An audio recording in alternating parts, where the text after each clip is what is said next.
আলাইকুম আরএল পাঠশালা ইউটিউব চ্যানেলে আবারও স্বাগতম। আজকের ক্লাসে আমি তোমাদের HTML এর কোডিং অর্থাৎ HTML এর যে স্ট্রাকচার এই সম্পর্কে আলোচনা করব।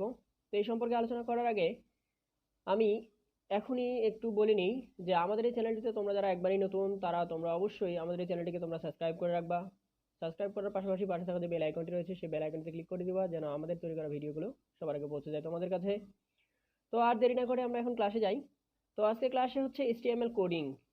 তো HTML কোডিং করার জন্য আমাদের সবার প্রথমে যে জিনিসটা দরকার হয় সেটা হচ্ছে একটা সফটওয়্যারের দরকার হয়। এখন অনেকেরই প্রশ্ন হতে পারে যে আমরা কোন সফটওয়্যারে HTML কাজ করব, কোন সফটওয়্যারে HTML কাজ করব। যেমন HTML কাজ করার জন্য অনেক ধরনের সফটওয়্যার রয়েছে, যেমন ড্রিম ভিউয়ার রয়েছে, হট স্ক্রিপ্ট রয়েছে, HTML কিট রয়েছে, অটো রিপ্লেস রয়েছে, সেরিফ ওয়েব প্লাস রয়েছে, এরপরে নোটপ্যাড প্লাস প্লাস রয়েছে, এরপরে নোটপ্যাড রয়েছে। তো আমাদের দৈনন্দিন জীবনে যে কম্পিউটারগুলো আমরা ব্যবহার করি সেখানে কিন্তু আসলে এতগুলো সফটওয়্যার ইনস্টল দেওয়া বা যে কোনো এইগুলোর মধ্যে যে কোনো একটা সফটওয়্যার ইনস্টল দিয়েও আমরা কাজ করতে পারি, কিংবা আমাদের কম্পিউটারে নিজস্ব একটা ওয়েব সফটওয়্যার রয়েছে সেটা হচ্ছে নোটপ্যাড। এই নোটপ্যাড দিয়ে আসলে আমরা কাজ করে দেখাবো যে নোটপ্যাডের মাধ্যমে কীভাবে HTML করতে হয়। তো আজকে আমরা ক্লাসে বেশি কিছু আলোচনা করব না, শুধু আলোচনা করব যে HTML এর যে শুরু বা HTML এর টাইটেল বার বা HTML এর বডি বা কিভাবে হয় বা HTML এর যে টোটাল যে স্ট্রাকচার সেই স্ট্রাকচারটা নিয়ে আজকে আমি তোমাদের সামনে হাজির হয়েছি এবং সেই অংশটুকু আজকে আমি তোমাদের সামনে আজকে ক্লাস নেব। তো এই স্ট্রাকচারটা আসলে আলোচনা করার আগে আমাদের জানতে হবে যে এই নোটপ্যাডটা আসলে কোথায় আছে। নোটপ্যাডটা আমাদের খুঁজে বের করতে হবে। তো তোমরা ডেস্কটপে সার্চ অপশনে গিয়ে সার্চ বারে গিয়ে সার্চ করলেও এটা পেয়ে যাবা। এছাড়াও কিংবা তোমাদের দেখবা যে ডেস্কটপের কোনায় স্টার্ট মেনু রয়েছে। ডেস্কটপের কোনায় কি রয়েছে? স্টার্ট মেনু রয়েছে। সেই স্টার্ট মেনুতে ক্লিক করেও তোমরা আসলে এই নোটপ্যাডটাকে খুঁজে পেতে পারো। তোমরা কি করবা, সবার প্রথমে এই স্টার্ট মেনুতে ক্লিক করবা। ক্লিক করার পরে তো দেখবা যে এখানে অনেকগুলো অপশন দেখতে পাবা, এরকম অনেকগুলো প্রোগ্রাম এখানে দেখতে পাবা। তো এই প্রোগ্রামের যদি তোমরা কোনো পিসিতে একবারে যারা নতুন তাদের কিন্তু এখানে, যেমন আমারই দেখো আমার পিসিতে এখানে নোটপ্যাড কিন্তু প্রথমেই চলে আসছে, যেহেতু আমি এর আগে কাজ করেছি সেহেতু কিন্তু এটা আমার প্রথমেই চলে আসছে। তো তোমরা যারা একবারই নতুন তাদের কিন্তু নোটপ্যাডটা এখানে আসবে না। তো তাহলে তোমাদের প্রশ্ন হচ্ছে আসলে নোটপ্যাডটা খুঁজে পাবো কোথায়?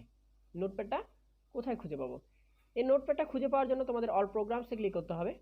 অল প্রোগ্রামসে ক্লিক করার পর দেখবা যে এরকম অনেকগুলো অপশন দেখতে পাবা, অনেকগুলো অপশন চলে আসছে। এই অনেকগুলো অপশনের মধ্যে আসলে সবগুলোতেই খুঁজে বের করে নোটপ্যাড সবগুলোতে খুঁজাটা কিন্তু অনেক কঠিন একটা জিনিস, যে আসলে কোথায় আছে খুঁজে বের করা খুব কঠিন না।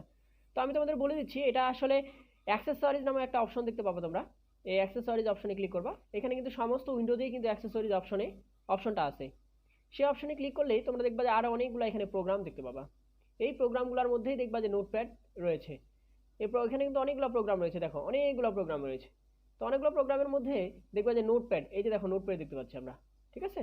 এই নোটপ্যাড আমরা ক্লিক করলে এরকম একটা উইন্ডো চলে আসবে আমাদের সামনে। এই উইন্ডোটাকে আমরা এখন লার্জ করে নিই। দেওয়ার পরে দেখবা যে এই নোটপ্যাডে অনেকগুলো অপশন রয়েছে, যেমন ফাইল রয়েছে, এডিট রয়েছে, ফরম্যাট রয়েছে, ভিউ রয়েছে, হেল্প রয়েছে। এখন ফাইল দিয়ে তুমি আসলে ফাইলটা new file, open, save as, set up ইত্যাদি করতে পারবা। এরপরে কি এডিট অপশনে, অর্থাৎ তুমি যদি কোনো কোডিং রিপ্লেস করতে চাও বা অন্য কোনো ডিলিট করতে চাও বা কপি করতে চাও সেক্ষেত্রে এটা ব্যবহার করা হয়।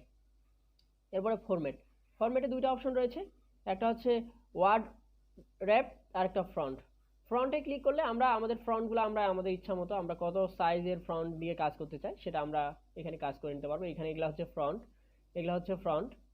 আর এগুলো হচ্ছে কি আমাদের ফ্রন্টের সাইজ। এখানে আমি কত, তোমার ওয়ার্ডটা কত বড় দরকার কত ছোট দরকার এটা দিয়ে আসলে আমরা কাজ করতে পারি।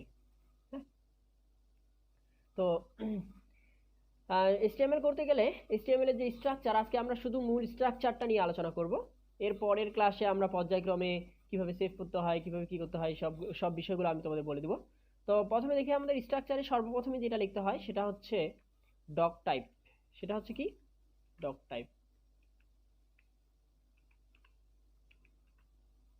ডক টাইপ HTML, হ্যাঁ। এই ডক টাইপ HTMLটা আসলে কি প্রশ্ন আসতে পারে না? এই ডক টাইপ HTMLটা আসলে কি? ডক টাইপ HTML হচ্ছে ওয়েব ডিজাইনের শুরুতেই আমাদের এই ডক টাইপ HTMLটা লিখতে হচ্ছে। এর কারণ কি, এই ডক টাইপ HTML দ্বারা বুঝতে পারে, অর্থাৎ ব্রাউজার, আমরা যেই ব্রাউজার এটাকে রান করে দেখব সেই ব্রাউজার বুঝতে পারে যে এটি এক ধরনের ডকুমেন্ট, এটা এমন এক ধরনের ডকুমেন্ট বা কোন ধরনের ডকুমেন্ট, এই ডকুমেন্টটা আসলে চিহ্নিত করার জন্য আমাদের যে প্রথমে যে ব্রাউজারের প্রথমে অর্থাৎ ওয়েব ডিজাইন করতে গেলে প্রথমে শুরুতে যেটা লিখতে হবে সেটা হচ্ছে ডক টাইপ এইচটিএমএল। এরপরে এইচটিএমএল এর এই জিনিসটা আলোচনা করতে গিয়ে এখানে আরেকটা যে নতুন যে দুইটা জিনিস আসে যে এইচটিএমএল ট্যাগ। হ্যাঁ, এইচটিএমএল ট্যাগ ডক টাইপের পরে কিন্তু পরের বিষয়গুলো কিন্তু এইচটিএমএল ট্যাগ। এখন তোমাদের প্রশ্ন হতে পারে যে এইচটিএমএল ট্যাগ কি, অর্থাৎ এইচটিএমএল এর ডেটাকে চিহ্নিত করে দেওয়ার জন্য আমরা যেই চিহ্ন বা সিম্বলগুলো প্রকাশ করি সেটাই আসলে এইচটিএমএল ট্যাগ। ঠিক আছে, এইচটিএমএল ট্যাগ তোমাদের প্রশ্ন হতে পারে না যে এইচটিএমএল ট্যাগ আসলে কি। এইচটিএমএল ট্যাগ হচ্ছে কি, কিওয়ার্ডকে নির্ধারণ করে দেওয়া, বা কিওয়ার্ডটা কি টাইপের হবে, কিভাবে কাজ করবে সেইটাকে নির্ধারণ করে দেওয়াটাই হচ্ছে ট্যাগের আসলে মেইন কাজ। এখন ট্যাগ আসলে আবার কত প্রকার, দুই প্রকার, একটা হচ্ছে কন্টেইনার ট্যাগ আর একটা হচ্ছে এমটি ট্যাগ। এখন কন্টেইনার ট্যাগ কি আর এমটি ট্যাগ কি? কন্টেইনার ট্যাগ হচ্ছে যে ট্যাগের শুরু এবং শেষ চিহ্ন রয়েছে তাকে বলবো আমরা কন্টেইনার ট্যাগ। মানে আমরা বুঝতে পারতেছি শুরু এবং শেষ ট্যাগের মাঝখানে যেই কন্টেইনটা আমরা লিখবো সেটাকে রান করে দেখানোই হচ্ছে কন্টেইনার ট্যাগের কাজ।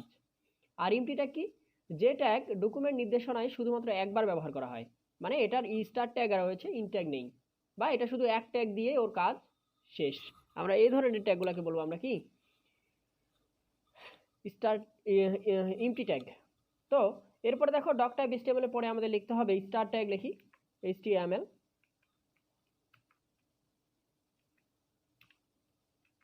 এইচটিএমএল লেখার পরে দেখো প্রথমে ট্যাগের প্রথমে যে আমরা এইচটিএমএলটা লিখলাম, এইচটিএমএলটা লেখার উদ্দেশ্য হচ্ছে আমাদের যে ডকুমেন্টটা আমরা কাজ করতেছি এই ডকুমেন্টটা যে এইচটিএমএল এ কাজ করতে এটাকে নির্ধারণ করে দেওয়ার জন্যই আমাদের এখানে এইচটিএমএল ট্যাগ লিখতে হয়। এরপর যে ট্যাগটা আসে সেটা হচ্ছে হেড।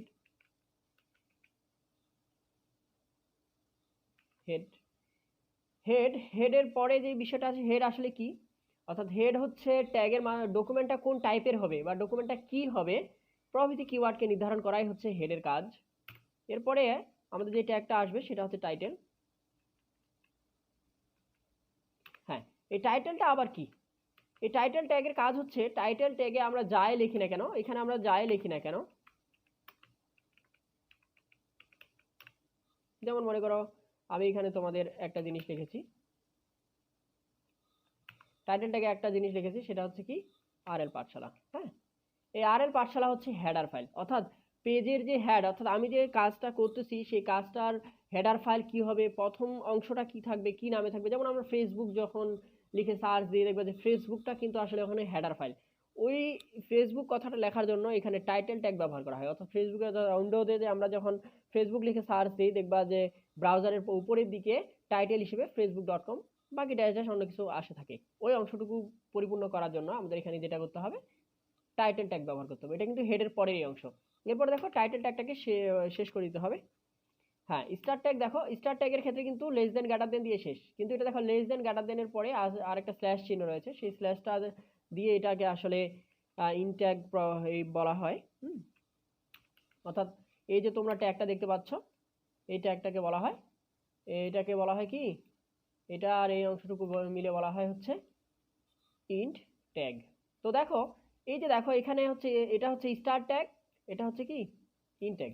স্টার ট্যাগ এবং ইন ট্যাগের মাঝখানে যে এই কন্টেন্টটা লেখা হয় সেই কন্টেন্টটাই আসলে ব্রাউজার বুঝতে পারে।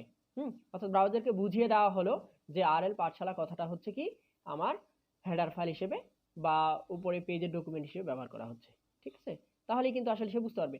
এখন দেখো আমরা দেখো আরএল পাঠশালাকে ডকুমেন্ট করার জন্য আমরা কি করেছি, দুই পাশে দুইটা ট্যাগ ব্যবহার করেছি, এপাশে একটা ট্যাগ ব্যবহার করেছি, এপাশে একটা ট্যাগ ব্যবহার করেছি, তাই না? এই যে দেখো স্টার্ট, এটাকে বলা হয় স্টার ট্যাগ এবং এটাকে বলা হয় ইন ট্যাগ। মানে স্টার ট্যাগ এবং ইন ট্যাগের মাধ্যমে যে আমরা ডকুমেন্টটাকে নির্ধারণ করে দিলাম এই জন্য এই ট্যাগটাকে বলা হয় কি কন্টেইনার ট্যাগ, এটাকে বলা হয় কি কন্টেইনার ট্যাগ। তো এর পরে আমরা এখন কি করব, হেডটাকে ক্লোজ করে দিব, যেহেতু আমাদের হেডের কাজ শেষ, টাইটেলের কাজ শেষ। এইবার আমরা কি করব, হেডটাকে ক্লোজ করে দিব, হেডটাকে ক্লোজ করে দিব, হেডটাকে ক্লোজ করে দিব। হ্যাঁ, এরপরে দেখো যে বিষয়টা আসবে সেটা হচ্ছে বডি। বডি হচ্ছে কি, বডি হচ্ছে আমাদের বিষয়বস্তুকে নির্ধারণ বা প্রদর্শন করার জন্য। অর্থাৎ আমি যেই ওয়েবসাইট বানাচ্ছি বা আমি যেই ডিজাইন করতেছি সেই ডিজাইনটাকে প্রদর্শন করার জন্যই যে আমরা ট্যাগটা ব্যবহার করব সেই ট্যাগের নাম হচ্ছে কি বডি, সেই ট্যাগের নাম কি বডি।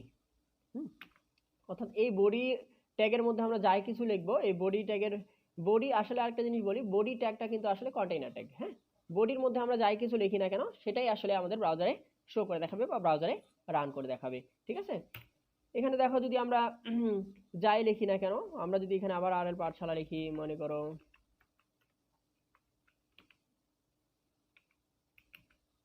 আরএল পাঠশালা লিখি, তাহলে কিন্তু এই আরএল পাঠশালা আবার রান করে দেখাবে। ঠিক আছে, এরপর আমরা কি করব, আমি শুরুতেই বললাম যে বডি ট্যাগটা হচ্ছে কি কন্টেইনার ট্যাগ। এখন বডির স্টার্ট ট্যাগ আমরা শুরু করেছি, এর ইন ট্যাগ আমাদের শেষ করতে হবে।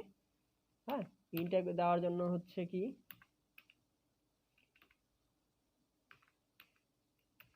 হ্যাঁ এখন দেখো তোমরা এখন বলতে পারো স্যার এখানেই তো আমাদের তাহলে বডি ট্যাগের তো কাজ শেষ, বডি ট্যাগ আমরা শেষ করেছি, টাইটেল শেষ করেছি, হেড ট্যাগও আমরা শেষ করেছি, কিন্তু কোন ট্যাগটা আমরা শেষ করিনি, এইচটিএমএল ট্যাগটাকে আমরা শেষ করিনি। তো এইচটিএমএল ট্যাগটাকে এখন আমাদের শেষ করে দিতে হবে, মানে এর ইন ট্যাগ লিখতে হবে।